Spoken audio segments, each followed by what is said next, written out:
You're listening to REIA Radio, the nationally trusted name in real estate investing. We dig deep to discover investors' why in real estate. If you want to skip all the BS and get in investors' heads, you're in the right spot.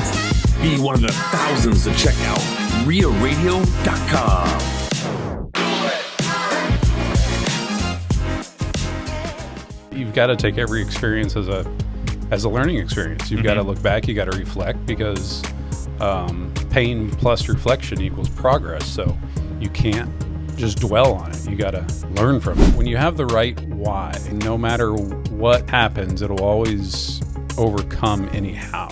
This episode is brought to you by PropStream.com. PropStream is one of the most trusted real estate data software solutions. PropStream benefits all real estate professionals. You can find properties and contact homeowners on the go with PropStream's mobile app.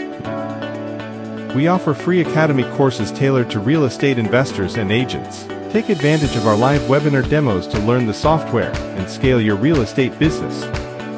Visit www.propstream.com and sign up for your 7-day free trial to get more leads and grow your business. Welcome to REIA Radio, episode 142 with Jeremy Prunty. Jeremy Prunty, welcome to the podcast, buddy. Yeah. Good to see you, man. What's up? Yep. Yeah. You too? I ran into you several times back in the day. We used to talk, periodically. And Back then, in the day is really vague, and by then the way. poof. What is back in the day? 7-ish years ago. Maybe more. What year did you start this weird business that we're in? 2010 is when I had my first formal training on it, I would say. Okay. Formal training being you're a trained... ridiculously stupid, crazy seminars that I would attend held by Armando Montalongo. I just brought that dude's name up the other day. Because do you know who we're talking about? Never heard of that name. Okay, Armando Montalongo, he was one of the original, Flip This House guys. So it was Than Merrill and J.D. Asajian. They were kind of the Connecticut folks, and they're still around, fortune builders now, right? Oh, okay. And then, Armando Montalongo was just kind of big, fat, no offense, guy that had his wife involved, and then his brother and his wife. Yep. And he was a total. Sorry about that, but listeners, sorry, Carson. And but he was just scream at his contractors nonstop, berate them all the time. He was just, oh my God, wherever he went, constant drama. People did not like him at all, and he just went on this tear of episodes. And then come to find out, he got into the quote unquote guru business, and then he was had call centers and whatever. And then I want to say there was I probably shouldn't say this because maybe he'll sue me, but I want to say he had a bunch of people that were in a lawsuit against him. I don't know if it was class action or what, but from a bunch of students he didn't fulfill training apparently with. But he is still around. I looked this up the other day, and some of his old episodes are on. You should check them out, Ted. Yeah, there was an infomercial for a while that was airing on Omaha stations with my freaking face playing on it, and people were reaching out to me wait, you're on TV. It's oh, great. What is it like being on a commercial? So you can rub this in. Oh, yes. Oh, it's terrific. My fiance just keeps telling me that she wants to be on one, and it feels so good to do it. Does she feel like she needs to step up her game because you've been on TV and done commercials? Yeah, I believe so. And then now she's probably going to be willing to take any commercial she can probably get. Yeah, maybe even for STDs, anything like that. Yeah. All right, hang on. We gotta give some context here.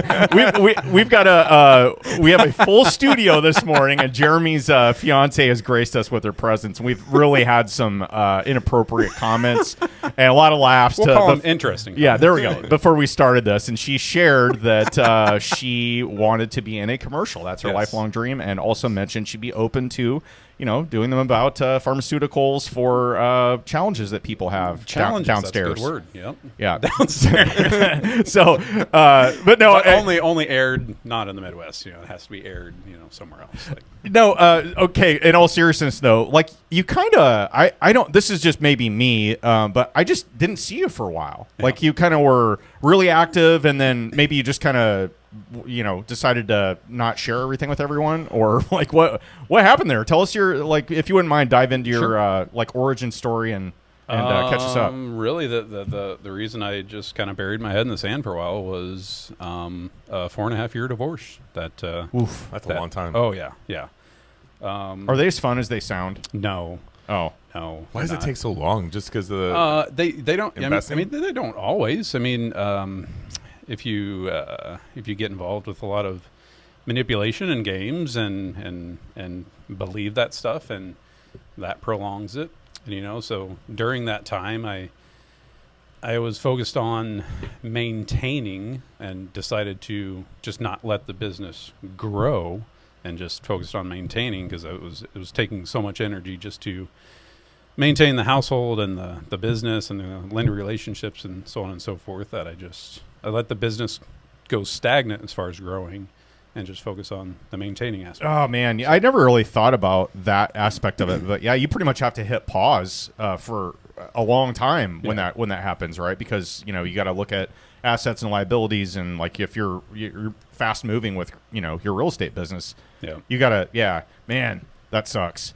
Well, you're obviously on the other side of that now, right? But I can't say it sucks, because you've got to take every experience as a learning experience. You've got to look back, you got to reflect, because pain plus reflection equals progress. So you can't just dwell on it. You got to learn from it, and it'll make you stronger at the end of the day. So when you kind of came through the divorce tunnel and came out the other side, what were, like, if you're going to put your life back together after going through something as difficult and kind of world changing as you did, what were kind of the first things that you did, maybe to kind of like pick up the pieces and get some momentum going again? I mean, as far as the business goes, it was correctly portraying the values and the high ethics and the credibility that I had built and shown and proved over the years.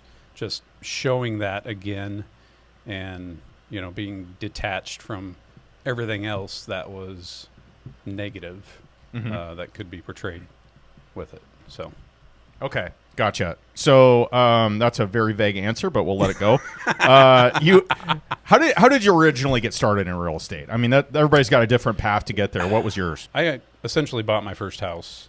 I mean, I got cash back at closing for the house in Bellevue that I still own. I used a lender that I had, a bank, a small town community bank that I had been with for years, ever since I had a paper out. It was that relationship really that allowed me to buy this house 100% financed, cash back at closing.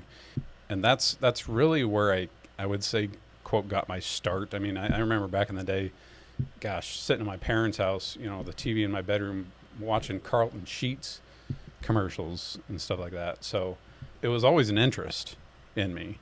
I just didn't have the tools and know-how, I guess, to really go forward with it. Yeah. Okay, so you spent some time and sounds like maybe a little money on education. Kind of learned the ropes originally. And you said, what year was it that you got started? 2010 is when. 2010. Yep.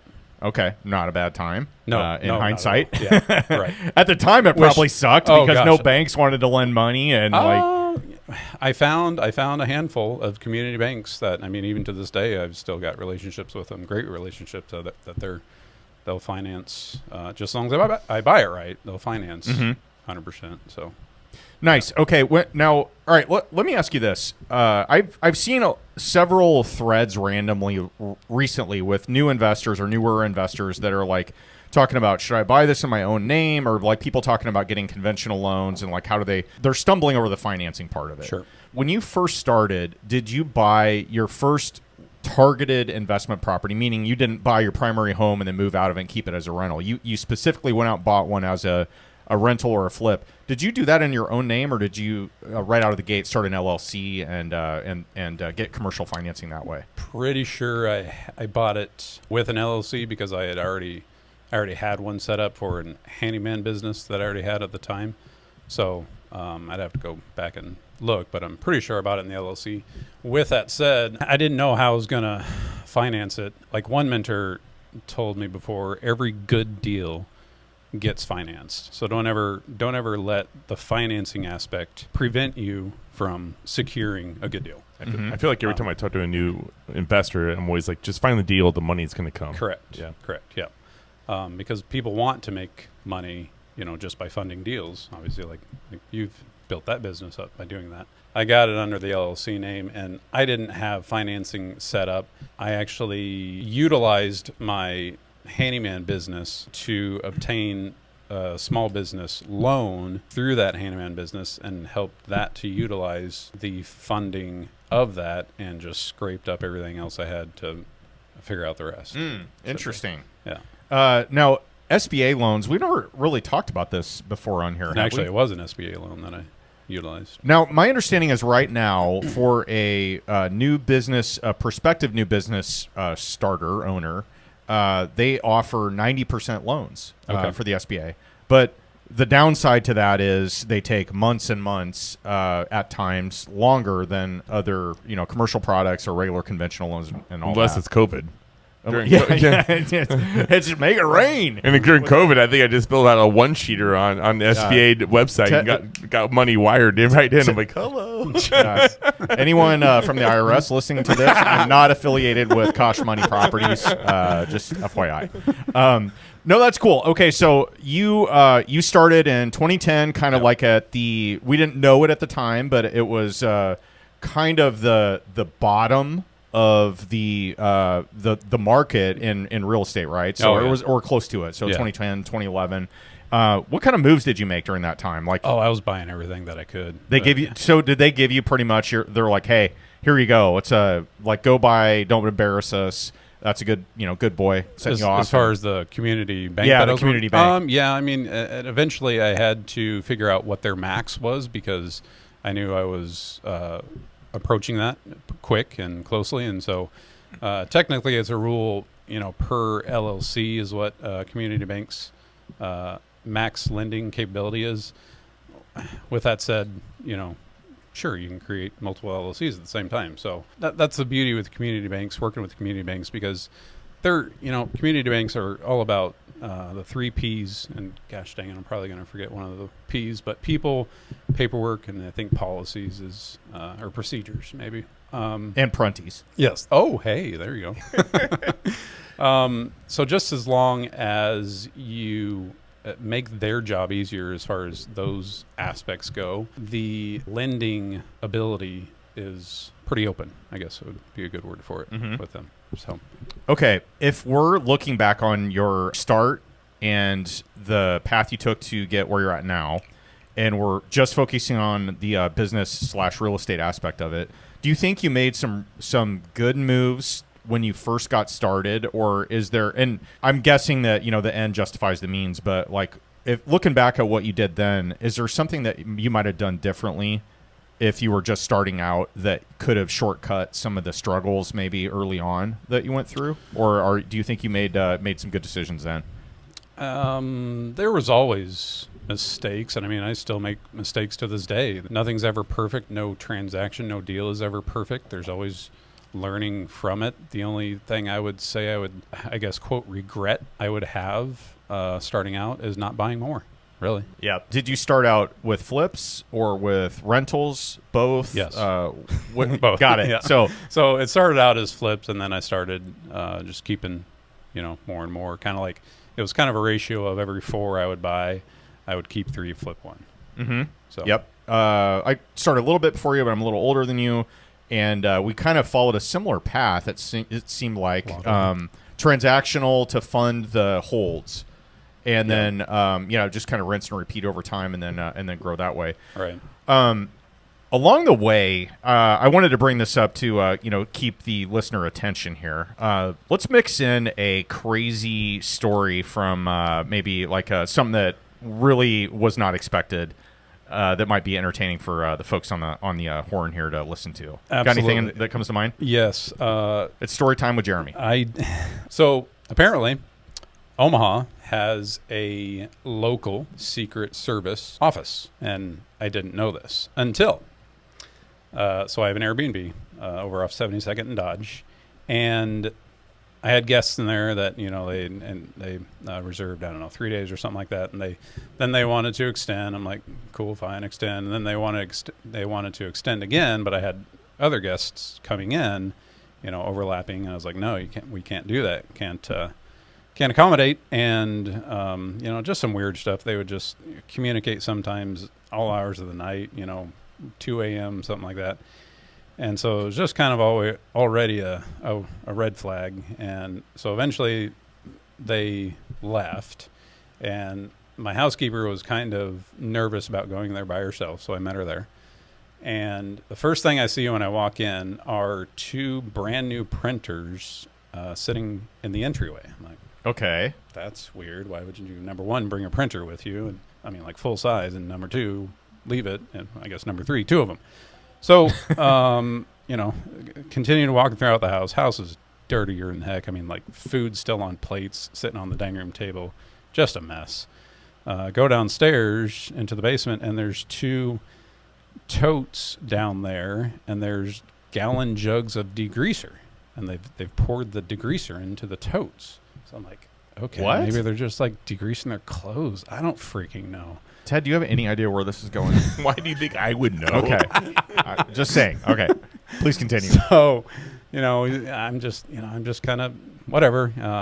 I believe I started taking pictures at that point. And then, so we're cleaning it out, and the housekeeper picks up one of the trash cans, and I'm outside, I think, scrubbing the totes out, or rinsing them out, and she pulls out a $100 bill out of one of the trash cans. And I'm like, wad it up and throw it away. I'm like, geez, I mean, if they're just going to throw it away. But then she flips it over, and there's nothing on the backside of the $100 bill. It's like, oh, shit. So. Okay. All right. All right. I just figured it out. Go ahead. Yep. So what they were doing. It took me a little while. So apparently, which I learned from the Secret Service agent, whose name was Jeremy as well, what apparently they were doing, taking $1 bills, or maybe even it was 20, so that they had that strip in there or whatever. And if you soak it in degreaser long enough, apparently it'll wash the ink. And then so that way you can print a $100 bill onto a $20 bill. So I mean, that's a good rate of return, really, if you take $20 and make it into $100. So they were practicing printing the $100 bills on those printers so that they could print the 100 onto the 20s, and they even used some of their counterfeit hundreds to purchase those printers. Shut up. Oh, my God. So, dude, I have never heard of this. I do. I have a great printer at home too.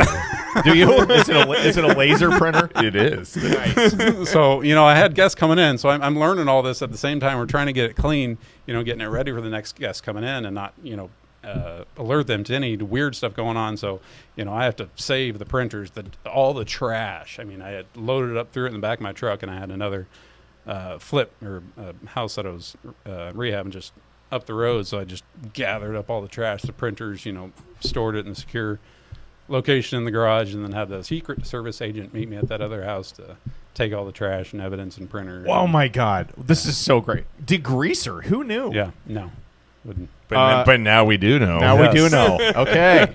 Now, hey, thank you for thank you for the guidance. Jeez, I feel like I've been out here with 2 sticks rubbing them together, trying to counterfeit $100 bills. Woo! Now I'm on the road. Yeah. Do you still have good stories? I mean, when it comes to these, have you had anything fun in your properties recently? As far I don't know about fun for who, not for me. I know that fun for the people listening. So I have this property in Branson, Missouri. I've talked about it before on the podcast. It's a vacant hotel that we're redeveloping into an apartment complex, right? And does this sound familiar? And you got the one Airbnb unit. One Airbnb unit, but the whole place is demoed, right? So we had our GC go in and basically white box the units, which is you're basically stripping the whole thing, and it's ready to put back together once you get your permitting done and the construction loan closes and all that fun stuff. So it's 6, we'll call it 7 hours away once you stop to pee along the way. But it's 7 hours away from here to drive. And, so it's a little bit of a hike. You got to organize your week around going down there. It's not like you can just pop over there. But we, have a relationship with the police department there just to, it's vacant. So you have people break in and all that every once in a while.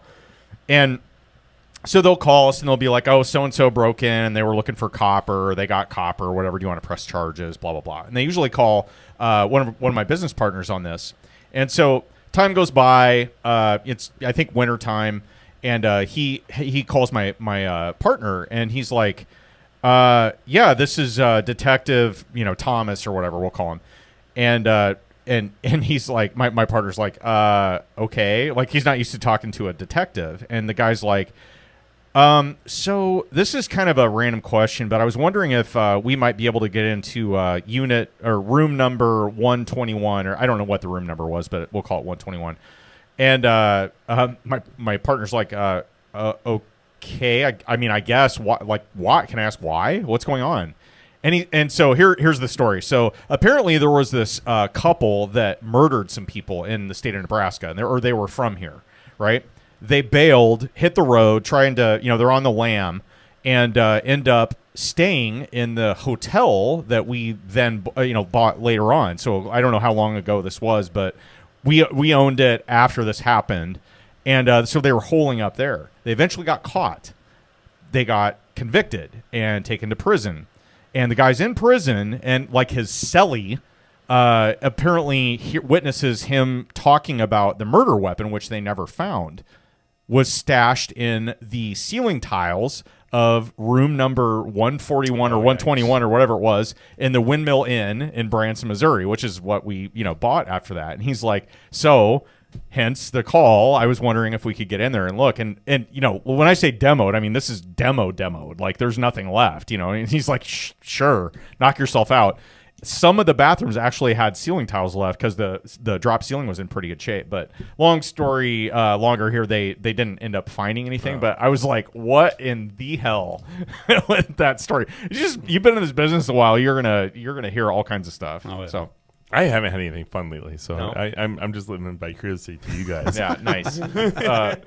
Okay, so that's great. Thank you for sharing that part with us. What are you into right now? If you could kind of like compare or contrast from when you started to what your business looks like today. I would say I'm gearing towards moving the portfolio into commercial. It's a more attractive asset class to me. The management isn't as intensive. There's still going to be issues, obviously. I mean, we just had issues. We just closed on a building in April and had to kick out the tenant, I don't know, last month or something like that. Like you paid them out to get out, or you had to go to eviction, or you literally just grabbed them and I tried the route of I've got an attorney that I still talk to and get a lot of advice from in Fremont, and he just said, here's you do this, you file this, and that way I'm not spending the $3,000 to $5,000 that I was quoted to get him out from an Omaha attorney, which did they have a lease in place? Yes. And they weren't paying the bills. Correct. So you gave them a 30-day. It wasn't even a 30-day. It was less than a 30-day. Okay. Yeah, and they didn't respond. Had all the necessary documentation, mailed to them, all the known addresses, posted on the door and whatnot. Never a reply. So you go to court. Did they didn't even go to court? Really? Yep. They just left. I mean, they still have stuff in there. Yeah. So they just stopped responding, stopped paying, and I mean, it's good to kind of dig into this a little bit, because I think that's unknown for a lot of people that are listening. Is that what is the process and how's it look, and when the cases you do go to court, how long do you usually got to wait thereafter? Or my one court experience was heavily documented, and it took pictures and got in trouble for it. Yeah, I have a residential tenant right now that's actually hasn't paid since September 1st, and they're still in there, and we have to go through the whole court process to get them out. And how long do you expect if they show up to court, what is it that you guys can generally expect for them to have to get out of the facility? So I talked to the management company on Tuesday of this week, and they said probably mid-month should be the quickest that they can at least get something on the docket and have them, out soon after. So we're looking at late to the end of this month to actually get them out. I would say 3 to 4 weeks. I mean, that's both Iowa and Nebraska in my experience anyway. And that's what I've always been told too. And what's the cost going to be to do that with the lawyers? I don't know.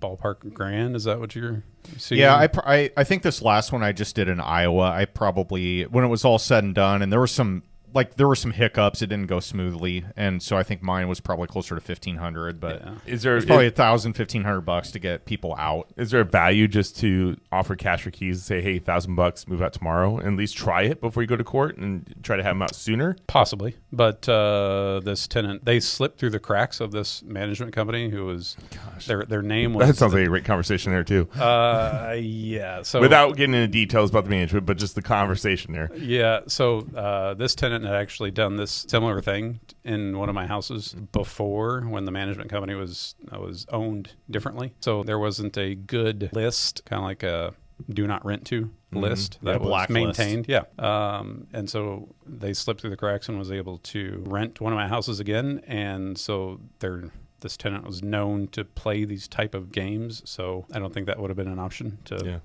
do that. Got it. Well, I think some people respond differently to the carrot and the stick. Right. So you can kind of test the waters and you get a feel over time. Like who needs money really bad and like who is just like a playing the POS. system. Yeah, Yeah. POS Yeah. and they're just sitting around and they're like, make me. Yeah, Like pretty I want to much. see my day in court. Like I That's- literally got told that by somebody and I was like, okay, well, you're evicted now. Yeah. Good luck. I went up to the door and talked to her, and that's pretty much what she said. It was, they'll have to take me to court to get me out. I was like, okay, well, great. Okay, just to backtrack real quick, and because I feel like we need to kind of bring this all together. Jeremy, I've heard your name brought up for years, in our circle. It wasn't till about a year ago that I first met you, and then kind of put it all together. To be honest with you, you were kind of like the unknown legend in the real estate investing. Can you tell me what your portfolio looked like in your first few years before the divorce, how your strategies changed, and what your portfolio looks like now? Well, the strategies did change, obviously, because the wholesaling, the new rule or law with that. So I was doing a lot of that because I got to the point where, and I guess that would be another, quote, regret would be not wholesaling as many, just growing my team bigger to handle the quantity of deals coming in rather than just wholesaling them and just getting rid of them while still capturing some of the money from them or the profit from them. So strategy wise, that really hasn't changed a whole lot. With that said, I need to revamp or just learn more and grow my strategy of online SEO, of finding sellers and whatnot. But as far as buying, the strategy of flipping, I mean, so in the beginning, you really concentrated on wholesaling, and then you kept some properties. Yeah, I wouldn't really fully flip. Actually, now that I think about it, the ones that the ratio when I would buy 4, sell 1, keep 3, the one that I would sell would essentially just be a wholesale or a wholetail, where I would just go in, clean it out, maybe paint a few walls, maybe do a couple $100 worth of landscaping, then throw it on the MLS, and potentially capture an actual retail buyer who wants to buy it and put some sweat equity into it, but would still pay that higher dollar amount. Jeremy, I really want to go down this road of wholesaling because wholesaling comes up quite a bit, but we really don't. There's a lot of people that are interested in it. I can't tell. Wholesaling is probably the number one phone call I get from our Facebook group and everything that we do with real estate investing, and then it's always like, you know what, it's illegal now, and there is a legal way of doing it, sure, obviously, which is a lot of paperwork now. Mm-hmm. But wholesaling was your focus initially, right? Yep, with all the flips. Yep. And how many wholesales do you think you did over the years? Oh, probably a good 15 or better. And can you explain to the listeners, at least in Nebraska and a few other states, how the rules have changed of wholesaling, and do you continue doing it today? I believe you might have a better understanding of what the actual all-out rule is. Yeah, because I mean, I honestly, I'm messing with you. Nice pop quiz there. I mean, essentially, you have to hold title to it. I mean, that's the biggest change, right? It's all about disclosure. Yep. So you got to show what your intent is. My intent is to make this profit. My intent is to sell it. My intent is to flip it. You have to disclose what how much money you think you're going to make on it. So you're just disclosing and you're just putting it up front and putting it ink on paper. Have you done wholesale since the laws have changed? Yeah, I've actually got one that's under contract for the resale right now that I'm wholesaling. How I describe it, at least here, wholesaling has kind of gone black market. It's still happening, but people like me, like my whole career at one point was based around working with wholesalers. Mm-hmm. So wholesale would come in. I had first right of refusal. Usually the wholesaler give me 7 days to sell it to one of my client lists.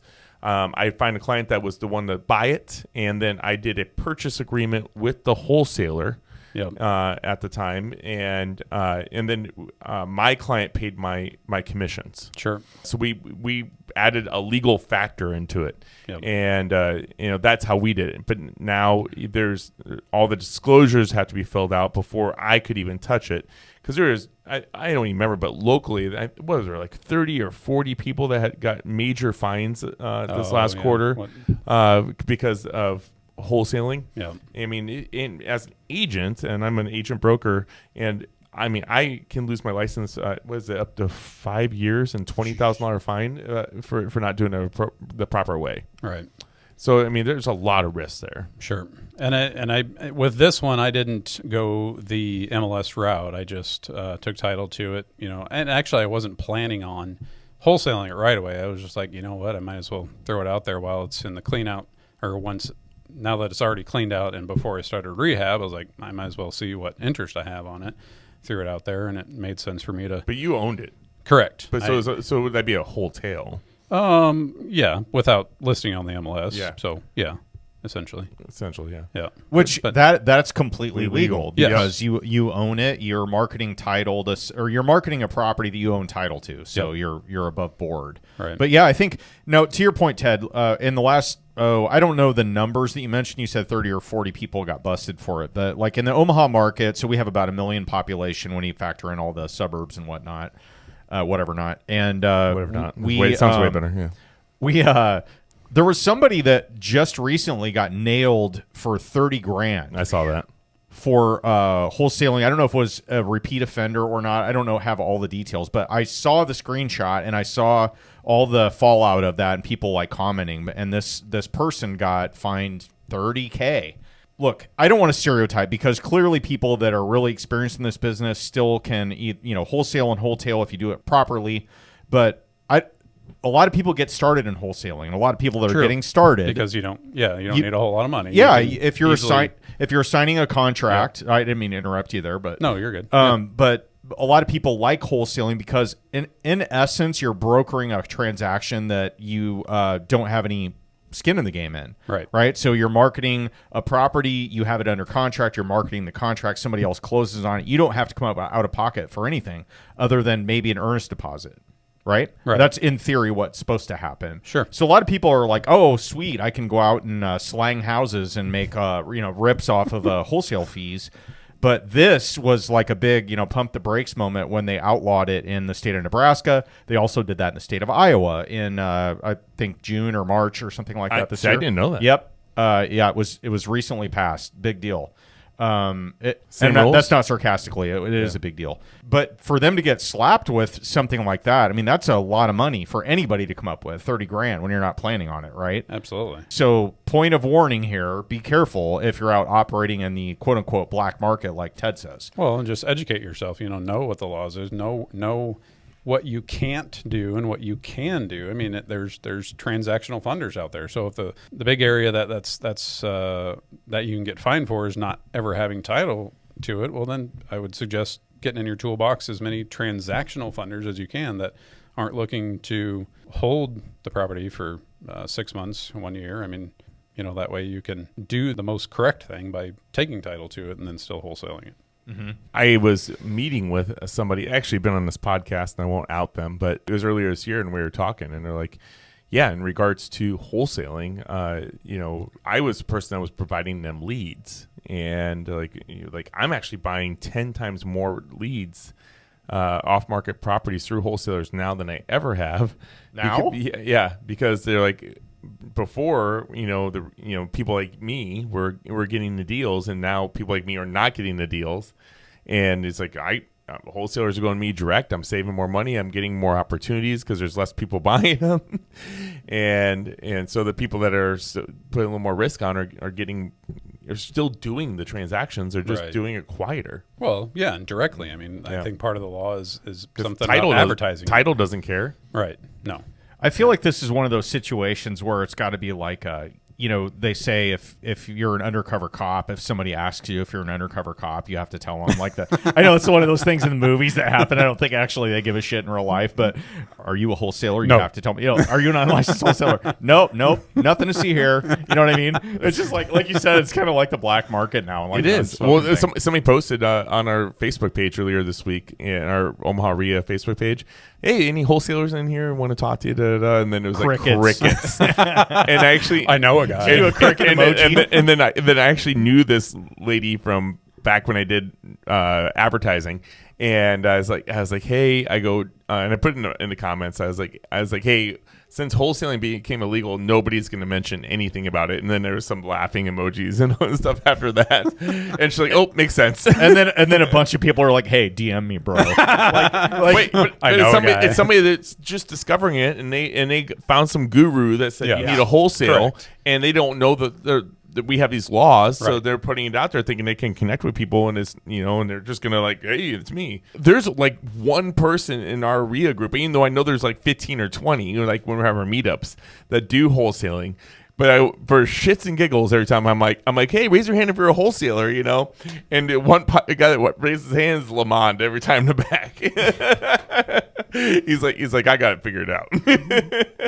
It is funny though, because it's totally turned into like a clandestine operation. It went from like just run of the mill worker to now you're special forces, and you gotta like just sneak around all the time. But, all right, flips, wholesales, holdings. Let's talk holdings for a minute. What's your jam when it comes to this? You mentioned earlier on that you were looking into transitioning into commercial. Correct. So one point I want to make out of that is commercial is a big asset class. There's a lot of flavors of commercial. So is there anything specific that you're looking into, like industrial? I'm sure office right now. Yeah, that's really that's what I just closed on in April. It was a 6,800 square foot office building. Anywhere else besides Nebraska, nobody's looking for office. Yeah, would you mind like? Would you talk about that? Like, why did you decide that was a move you wanted to make? And your fiance is pointing to herself over there, like she's taking credit for it. Well, she is. She deserves a lot of credit for that, because I mentioned it to her, what my goals and aspirations and what I want to get into next, and which is commercial. And so she just kind of kicked me in the ass and made that happen initially by getting in front of a good commercial realtor and making that happen. You want to shout that person out? Brian Thomas with NP Dodge. NP Dodge. Yeah. Now, so is your fiance involved in your business? Oh yeah, day to day. What involvement does your fiance have in your business? I mean, because we all talk about wanting our wives or our spouses or significant others working with us. Like, how does that work with you guys? So, like I mentioned, she handles all of the communication with the Airbnb in town. You guys just have one though, right? Yeah, just one. Yep. Where's that at? Office 69th and Burt. Okay. So does it do pretty good with the seasonality we have here? It does. I changed some marketing strategies with it, advertising across a few different platforms. Yeah. And then apparently Google got into that space as well, that I just found out about this year. Yep. So got into that as well. And then, actually, I was a little bit late to get into Google directly, so I had to use one of those platforms. I use Hospitable to do that with. But yeah, I'm using OwnerRes right now. It is a pain in the butt to operate. Really? And it's very difficult. Yes. Huh. I'm liking Hospitable. I mean, it has more functionality than Vrbo and Airbnb, and it still allows, like, housekeeper has access to the calendar, so on and so forth. That way, it just kind of takes us out of notifying when it needs to be clean and whatnot. So let's talk about the difference between commercial and residential. So you mentioned you want to get into office. Office is kind of, now, if I could take a stab at this, I own an office building. It's not a good example of owning an office building because it flooded last year. I've talked about this. And by the way, I feel like this might be a good time to mention a kind of a funny story. We were talking about like what's happened in our business lately. So one of my business partners, Colin Schwartz, a lot of you guys know him. We're doing a big remodel on the whole thing. The whole building flooded. It's 5 stories. I talked to Dave Welty about this. He was in the building. Yeah. So Colin's over there meeting a heating and air contractor that he knows, likes, and trusts. About some alternative options for heating and cooling, because we've looked at all different stuff. We've looked at PTACs, which are like kind of your hotel heating and cooling units that are over by underneath the window. We looked at, we have a boiler and window air. We looked at doing air handlers and condenser units, so a typical HVAC system. And it's like we're evaluating all the costs of everything and the benefits out of it and seeing which, is going to stick. So speaking of sticking or not sticking, Colin was over there, and apparently some vagrant or someone that just decided he wanted to have a good time broke into the building through a window and took a dump on the floor in the hallway of the second floor of this building. He's marking his territory. And so Colin's over there, and he's showing the we're talking about what options we have. And our heating and air contractor comes along and steps right in the middle of it and almost falls down in it. No way. Yes. Yeah, that actually happened. This was last week, and I was just over there a couple of days ago. So it was So Hey, if the pile of poop was the worst thing that they did, that's probably a good thing. Well, I could see, and the funny thing is, I wasn't there when this happened, but I went there. This is probably a week later, and it's all dried out now. But I could see the skid mark where his shoe hit it. Anyway, New definition is good skid mark, times. I guess. But why office? And within that, like, what are you going to do with your residential portfolio? So office, I like that, especially small office spaces within that office, because it's divided up right now into 10 different units. So I do have a lot of small businesses in there. So the tenant base is, I would call, easier to get in there and secure, as opposed to trying to figure out a single tenant with a 10,000 square foot building. So that's the reason I like that asset class as it's divided. Especially this one was already 100% leased when I bought it, just wasn't managed correctly, so there was still value add potential, which now we're currently working on as far as making the leases better, having it double net, because it was all gross before. So this is actually interesting that you're bringing this up, because I had a situation happen with the same property that I just mentioned, the poop slip situation, and we are in the process of, basically deciding what we're going to do with the whole thing. We're going to green light the construction, so we got to start city permitting and working with the GC and all that. But there's a big difference between leasing a commercial bay or a commercial property and residential. Do you know much about that, or are you kind of learning as you go? Or if somebody's wanting to transition into commercial, is kind of what I'm going for here. Any takeaways that you have? What are some lessons you've learned as you've been exploring kind of this option? it's a pretty easy next step, I would say, from single family residential, because the leases are not entirely different. You're going to have a longer lease term. You're going to have, 2-3 year as opposed to a 1 year term. And you can build in certain things, like we're currently building in a double net, so that'll include a pro rata share based on the square footage ratio, what they lease to the total building, and they're going to start sharing the expense of the property taxes as well as the insurance on it. Mm-hmm. And that way it just creates more value. But those things are really essentially pretty easy to incorporate into the leases. It's just terminology and, the math. And that's why I would say this is just a pretty easy transition from single family homes to this commercial asset class. I tell you how ignorant I am, because in the commercial world, all I was aware of was triple net or a traditional lease. Sure. And triple net being that the tenant is covering everything from maintenance on. And so I didn't realize I never even heard of a double net. And the units inside are not separately metered water or electricity. So sure, I was looking into the possibilities of they have systems that monitor each the ratio the runs. Yeah, and I was like, oh my gosh, I don't want to do that monthly. That creates too much work for me. So if I can at least recapture the taxes and the insurance, that's just going to help the value of that building if I potentially sell it down the road, or just essentially more cash flow. Okay, holistically, if you look at this, all right, let's look at residential versus commercial. If you're dealing with an office building or some type of strip mall, or where you're going to have a commercial tenant that's going to be a longer term lease, you're going to have triple net is something that maybe a lot of people don't understand, but like you said, Jeremy, it's basically incorporating all of the main operating expenses for an owner of a property. So you're essentially passing that to the tenant, and you're sharing a responsibility for it. And it's a pro rata share. So if you have, let's say it's a multi-office building that you have, you're going to have the same thing, and you're going to have to do some math at the end of the year. So the downside to it is there's more calculus involved, and it's a more complicated lease than you're going to have in a residential setting.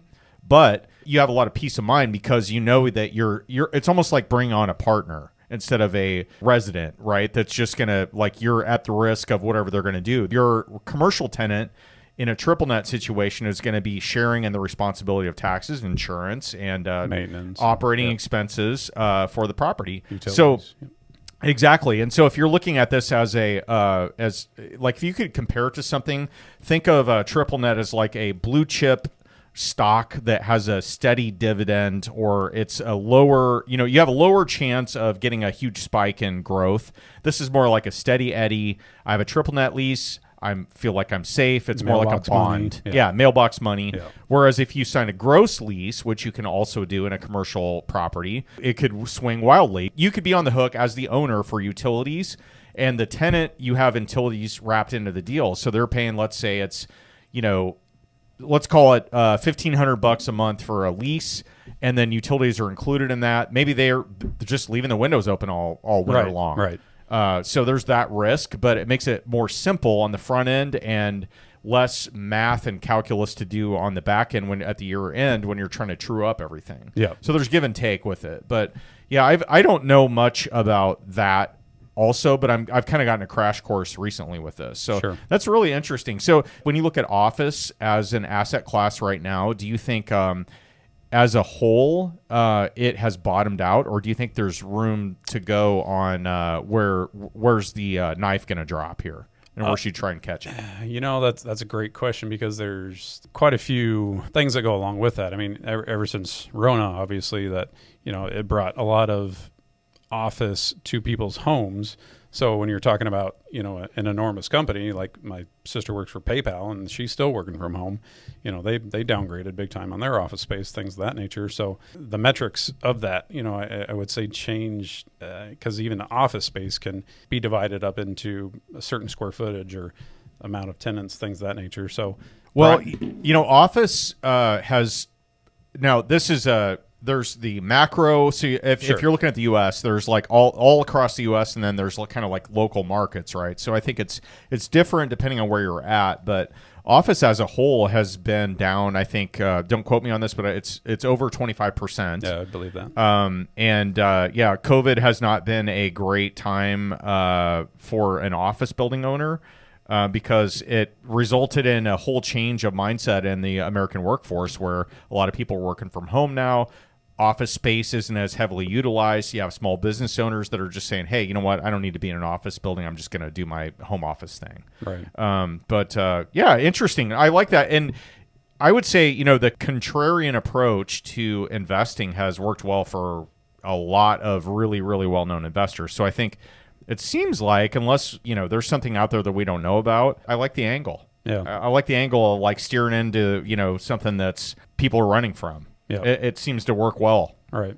I also like how diverse your portfolio is between the multifamilies, the single families, the short term, the commercial. I mean, it's just nice that you have a little bit of everything. So if something downturns, you got the other thing to lift you up. Oh, absolutely. I mean, I remember, back in COVID days when I had the Airbnb, and you probably know this as well. I mean, my calendar for the Airbnb went from booked to completely empty within a matter of days and weeks. So you've got to have that diversification, essentially, if you want to be in it full time and have this be your sole gig. The diversification is crucial, I think.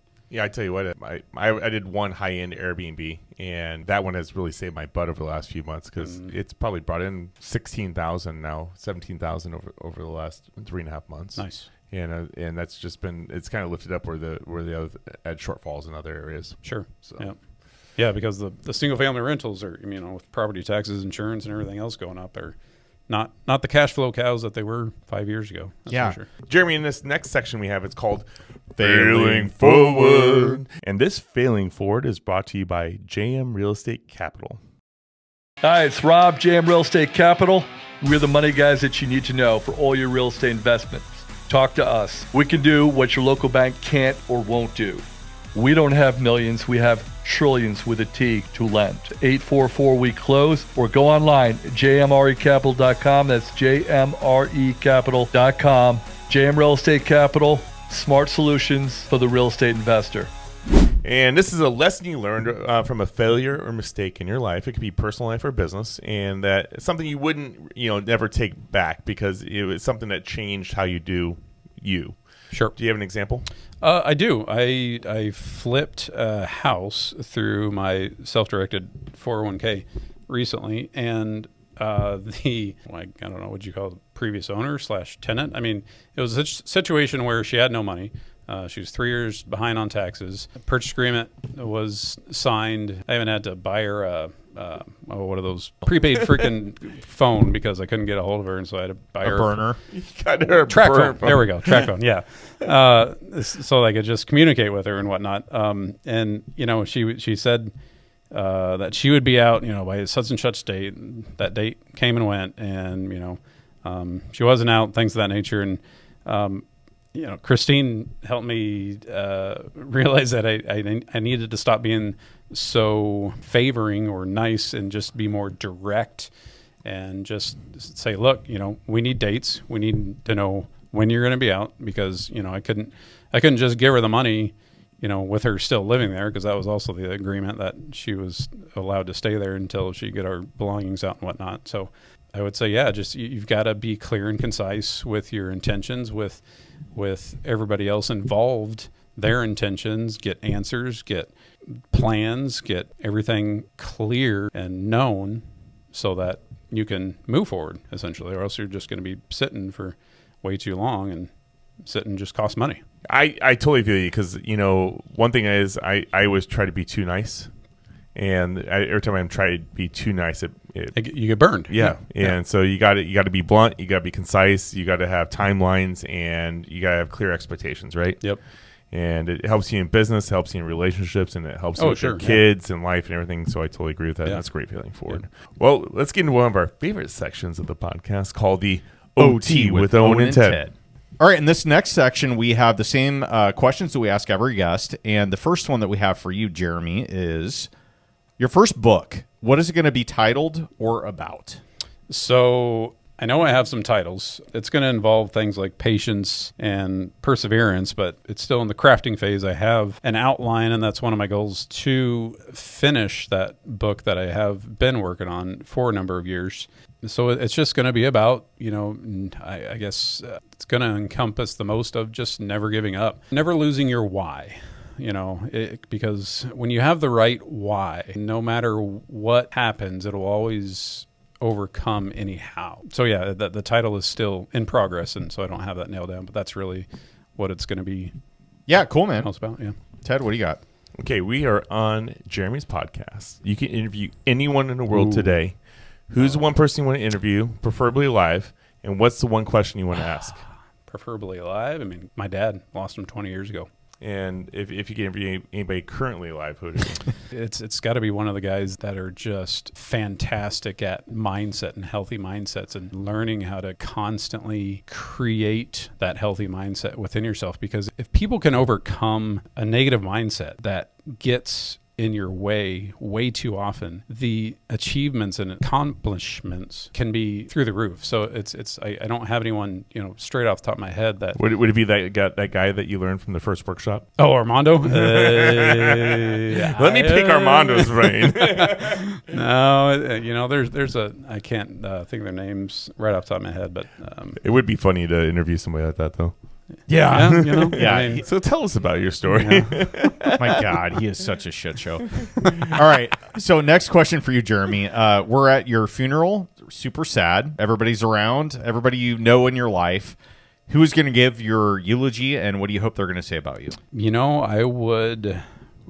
I mean, my go-to would be all three of my sons, and that they would remember me for instilling in them good, solid foundation of integrity, values, and good morals, high ethics, and that I was able to pass that to them so that that's generational for them as well. What mentor in your life has had the biggest impact on you, either your business life or personal life and your growth? I would say currently it would be the pastors at my church right now. I love listening to their life lessons and the way that they explain things and teach things. I mean, there's been countless mentors along the way that have taught me other things business-wise, but if you have if you get your priorities straight, God, family, work, then the success comes. we've had one person say God, but we've never had anybody drop a pastor. No, that's true. Yeah, you're right. Yeah. Actually, and 100 plus episodes.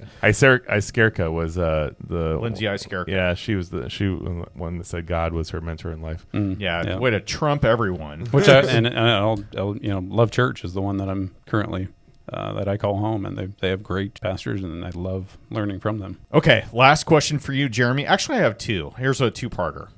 What the hell is Bronte Companies? I've never asked you that. I've always wondered why the name Bronte Companies. That's the name of your overall operating company, right? Correct. So apparently, I am related to the Bronte sisters, who were famous authors back in the day. So that's what my last name was when the original ancestors came over, was Bronte. And then it just kind of moved into Prunty. I knew I wanted a part of my name in my company, but not my last name, so I wanted to be, there be some similarities and whatnot, but I didn't want it to be my last name, so I went with that. Fun fact, I'm reading a book called The Fund that's written about Ray Dalio, who's wildly famous for being one of the most successful hedge fund operators in history.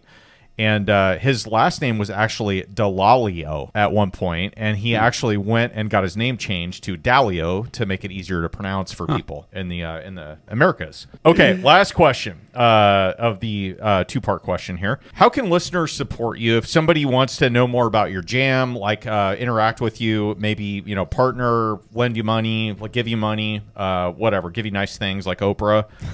How can they reach out to you? I've got multiple social media platforms out there. I mean, via email, via phone call, text, anything of that nature. I mean, I'm pretty responsive to any of that, and I love talking to people and talking about real estate investing. Well, Jeremy, thanks for coming on. Sure, thank you. Appreciate everything that you've done for our community and how you're giving back, and how you're always at our events and talking to people and trying to be that resource. So we appreciate that. And if you listen to us and you love what you heard today and you want to give us a 5-star review, please do so.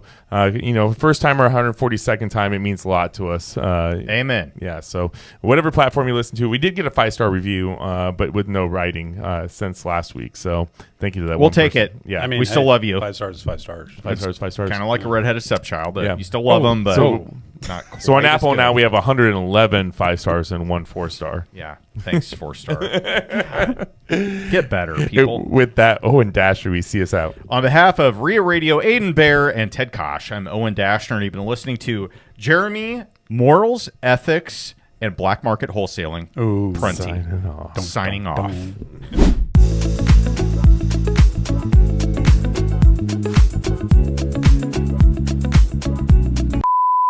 I offered to my kids and my wife, I was like, hey, we could just go by the last name of Cash instead of Yes, Kosh. I told you that for years. I go, nobody would know the difference if you just started saying there was a Cash. You should be Cash. That's Cash a cool with a K. name, man. Kosh is not as cool. I'm just saying.